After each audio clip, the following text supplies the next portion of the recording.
let's take a few moments to talk about the pet decision, which can have large ramifications to your cash flow.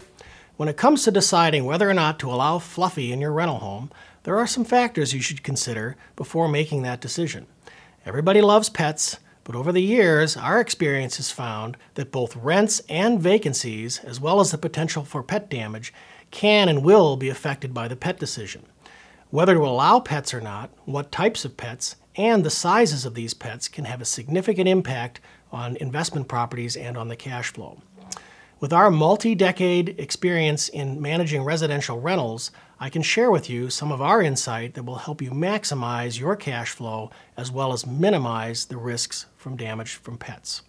We have found that about 60% of all tenants, especially in a residential setting, are going to have a pet in some way, shape, or form.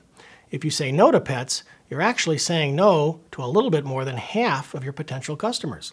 Instead of taking 30 days on average to rent your home, it could be more like 60 days. About every 3 years, on average, when one of our tenancies turns over, you potentially could have an extra month of vacancy if you're always saying no to pets. That 1 month vacancy is going to cost you about $1,500 in average lost rent from our prototypical single-family home. Divide that $1,500 by 3 years, and that's about $500 a year that you're losing in cash flow every year because of that occasional vacancy just because you're always saying no to pets. Losing $500 a year for an extended period of, say, 30 years as a rental, that can make a big difference for you in terms of your overall net return on this investment property.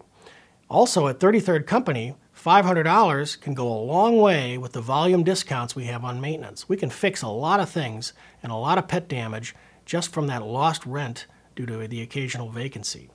We also charge a $500 pet deposit, and additionally, any damages that exceed the pet deposit can be debited from the security deposit, which is typically 1 month's rent. So over the course of an average 3-year lease, we generally have plenty of funds to cover any pet damage. We also have the tenant's ACH debit form, so we can debit them for any additional damages. We can additionally take them to conciliation court or to collections if necessary to get money to fix pet damage. But one thing we can never fix is that lost rent due to that occasional vacancy if you're always saying no to pets. For these reasons, we recommend that you consider allowing pets, but that doesn't mean you want to allow all pets. Out of the 60% of the people that have pets, you do want to say no to about 10% of that population. We do not allow mean breeds, pit bulls, Rottweilers, chows, mixed wolf breeds, or Dobermans, for instance. You also don't want to allow puppies and kittens. Puppies think the entire world is a bone and they'll chew on it, and kittens, of course, think the entire world is a litter box. So we recommend that you don't allow puppies and kittens. And lastly, size. We recommend 25 pounds as a prudent maximum for the size of the pet. It limits the amount of dog food going into the backyard every week and also minimizes interior damage. Our pet agreement is just that. It's an agreement and it's a privilege. The pet agreement doesn't mean that there's a right to keep a pet. They have the privilege to keep a pet. If the tenants are unable or unwilling to make a pet behave, let's say the dog barks every night, we can take away that privilege to keep the pet. So that's a very important distinction we have with our pet agreement that, again, will help protect you and preserve your home, especially in a residential setting. We developed this policy, as with all of our lease addendums, with experience in mind. We want to protect you, the owner, protect your asset, and maximize your returns and keep your home as quiet and peaceful as possible in a single-family residential setting.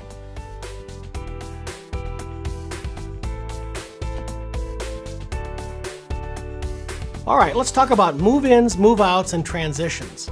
Move-ins and move-outs can be a stressful time for the tenants. There's a lot of furniture being moved in and out of the home, and it's important to capture any tenant damage that occurs at the end of the tenancy.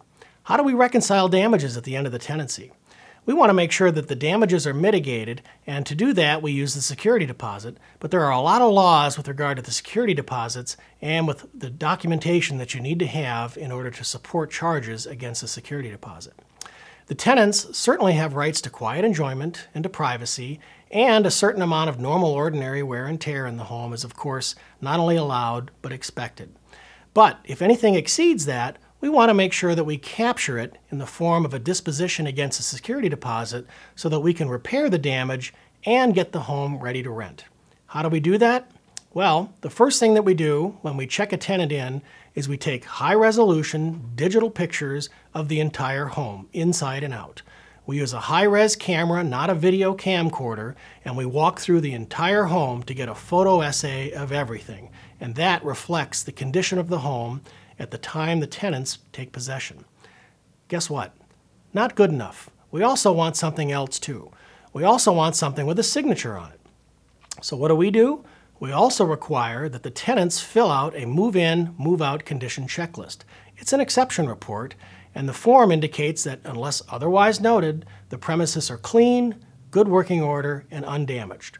And we just note the exceptions. The tenants are going to mark down any scratches, marks, and dents on the form, and they're going to sign it at the bottom.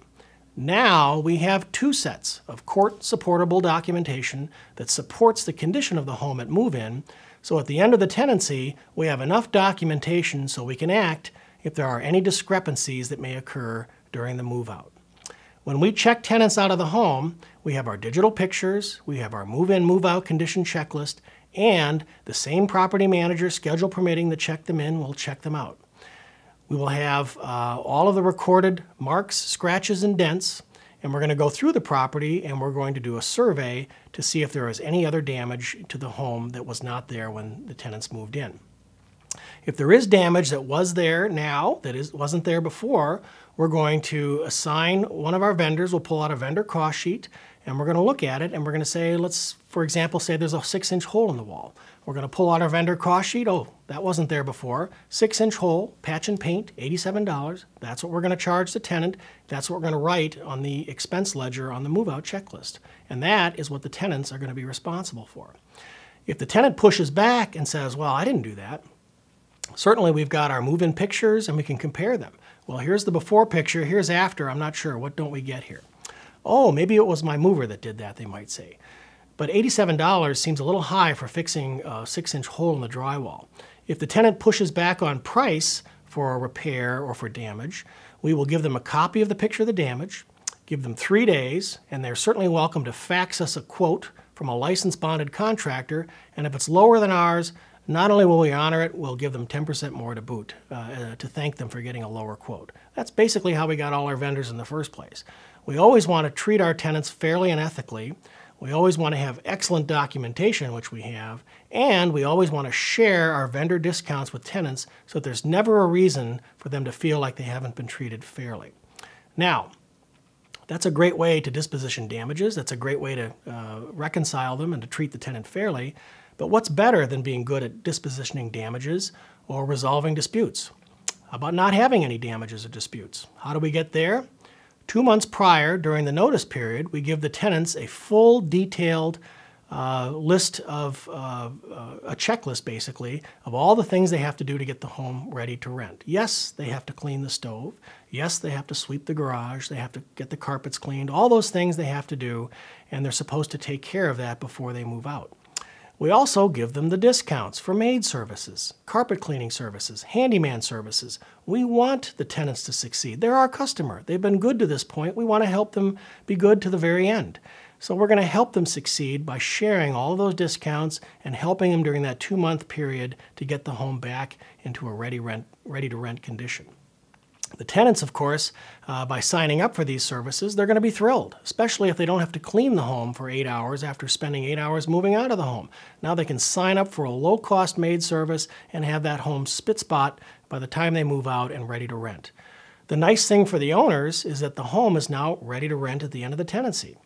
What can we do with a ready-to-rent home? Rent it. We can rent that home the very next day, and this minimizes your vacancy cost, which again could be one of your biggest expenses.